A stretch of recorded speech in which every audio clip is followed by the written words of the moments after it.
হায়রে কপাল পোড়া মোস্তাফিজ। আবারও আইপিএল কাল হল কাটার মাস্টারের। বাংলাদেশের ক্রিকেট ইতিহাসে এক উজ্জ্বল নাম মোস্তাফিজুর রহমান। কাটার মাস্টার হিসেবে পরিচিত এই পেসার তার অসাধারণ বোলিং দিয়ে একসময় বিশ্ব কাঁপিয়েছিলেন। কিন্তু হায়, বারবার ইনজুরি, ফর্মের ওঠানামা আর ফ্র্যাঞ্চাইজি ক্রিকেটে সুযোগের অপব্যবহার যেন তার ক্যারিয়ারে বারবার ছায়া ফেলছে।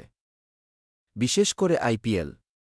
ভারতের এই জমজমাট লিগ যেন মোস্তাফিজের জন্য বারবার কাল হয়ে উঠছে। চলতি আইপিএল 2025 আসরে দিল্লি ক্যাপিটালসের হয়ে খেলছেন মোস্তাফিজ। শুরুটা মোটামুটি হলেও মাঝপথেই যেন ছন্দপতন। শেষ কয়েকটি ম্যাচে একেবারেই ফ্ল্যাট পারফরম্যান্স, দল হারছে, আর মোস্তাফিজের বোলিংও যেন হয়ে উঠেছে দিশেহারা। কাটার, স্লোয়ার কিংবা ইয়র্কার, যেসব অস্ত্র দিয়ে তিনি একসময় বোলিং দুনিয়ায় ত্রাস ছড়িয়েছিলেন, তা যেন আজ হারিয়ে গেছে ছায়ার মাঝে। শেষ ম্যাচেই দেখুন না, দিল্লির বিপক্ষ দলের ব্যাটসম্যানরা যেন অত পেতেছিল মোস্তাফিজের বল পেটাতে।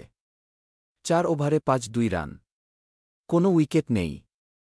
ইনিংসের গুরুত্বপূর্ণ সময়ে বল করতে এসে উল্টো ম্যাচটাই প্রতিপক্ষের দিকে ঠেলে দেন এই কাটার মাস্টার। দলের ভরসার প্রতীক হয়ে আসা মোস্তাফিজ যেন নিজেই নিজের ছায়া। অনেকেই প্রশ্ন তুলছেন, মোস্তাফিজ কি ফ্র্যাঞ্চাইজি লিগে আর মানিয়ে নিতে পারছেন না?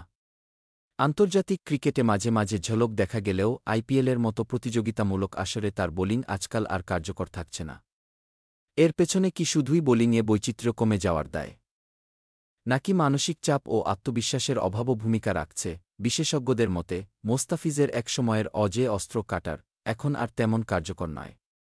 ব্যাটসম্যানরা আগেভাগেই আন্দাজ করে ফেলছেন বল কোথায় পড়বে, কতটা গতি হবে। তাছাড়া ইনজুরির কারণে আগের মতো ধারালো গতি বা লাইন লেন্থও বজায় রাখতে পারছেন না তিনি। তবে এখনও হারিয়ে যাননি মোস্তাফিজ। বয়স তার পক্ষে, অভিজ্ঞতাও কম নয়। দরকার কেবল আত্মবিশ্বাস ফিরে পাওয়া, পুরনো কাটারের ধার ফিরিয়ে আনা। জাতীয় দলের কোচিং স্টাফ ও বোলিং কোচের তত্ত্বাবধানে মোস্তাফিজ যদি আবার নিজের ছন্দে ফেরেন, তবে আবারও হতে